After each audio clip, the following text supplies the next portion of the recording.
សាក់មើលទស្សនភាពនេះបងប្អូនអើយនៅស្រុកខ្មែរយើងទេបងប្អូនអើយនៅក្នុងស្រុកភ្នំស្រុកទេថ្មីប្លែកបងប្អូនទាំងគ្នាអញ្ចឹងកុំភ្លេចតាមវីដេអូនេះដល់ចប់ថ្មីមែនទេណាសម្រាប់រមណីយដ្ឋានអាងទពាំងថ្មយើងបងប្អូនទាំងគ្នាកំពុងតែនៅក្នុងរមណីយដ្ឋានអាងទពាំងថ្មមានទស្សនភាពមានកបីមានស្មៅខៀវខ្ចីឬក៏នៅតំបន់បែបស្រុកស្រែណាបងប្អូនសាក់ទាយមើលថាតើខ្ញុំថ្ងៃនេះខ្ញុំនឹងថត concept បែបណាថ្មីទៀតហើយបងប្អូនទាំងគ្នាថ្ងៃនេះបានមកថត concept មួយនៅក្នុងរមណីយដ្ឋានអាងទពាំងថ្មដដែលទេប៉ុន្តែអ្វីដែលវាប្លែកគឺអាកាសធាតុបងប្អូនដែរទោះមេឃឥឡូវវារៀងសតុំមែនប៉ុន្តែខ្យល់អាកាសត្រជាក់មកណាបងប្អូនប៉ះមួយជាមួយស្បែករបស់យើងត្រជាក់ស្រួលមែនទេចឹងបងប្អូនសាកមើលទីតាំងមានស្រះមានទេសភាពខៀវខ្ចីនៅក្នុងទីតាំងមួយនេះណាបងប្អូនទាំងគ្នាបងប្អូនគិតថាតើយើងថត concept បែបណាចឹងបងប្អូនកុំភ្លេចតាមដានទាំងអស់គ្នានៅក្នុង page របស់ខ្ញុំផ្ទាល់ខ្ញុំនឹងផុសជូនបងប្អូនទាំងអស់គ្នានៅពេលដែលខ្ញុំធ្វើវីដេអូឬក៏ concept នេះរួចអញ្ចឹងតែខ្ញុំចង់ថត vlog ជូនបងប្អូនទាំងអស់គ្នាមិនមែនជា MMO ដៃថ្មីទេណាបងប្អូនទាំងគ្នាគ្រាន់តែជាអ្នកដែលថត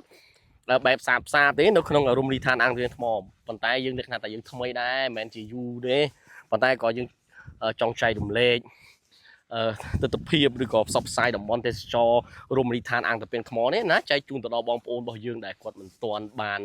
ស្គាល់សាកមើលទស្សនភាពនេះបងប្អូនអើយនៅស្រុកខ្មែរយើងទេបងប្អូនអើយនៅក្នុងស្រុកភ្នំស្រុកទេអូយតែបងប្អូនជួយចែករំលែកបងប្អូនជួយផ្សព្វផ្សាយមិនខ្វះទេអ្នកមកលេងនៅក្នុងរមណីយដ្ឋានអាងទពាំងថ្មនេះជាផ្នែកតូចមួយទេនៅក្នុងបែកខាងជើងនៃរមណីយដ្ឋានអាងទពាំងថ្មហើយរមណីយដ្ឋានអាងទពាំងថ្មមិនត្រឹមតែមានទស្សនភាពតែប៉ុណ្្នឹងទេបងប្អូនទាំងគ្នាពេលល្ងាចក៏ស្អាតអាពេលព្រឹកក៏ស្អាតបងប្អូនអាកាសធាតុបងប្អូនអូយញាក់សាច់ណាបងប្អូនទស្សនភាពបែបនេះណាមិនងាយមានទេ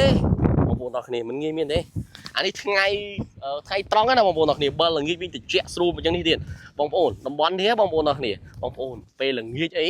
បងប្អូនអាចមកលេងបានណាមកលេងថតរូបលេងថតវីដេអូលេងឬក៏ជួបជុំគ្រួសារបើសិនបើយើងបាន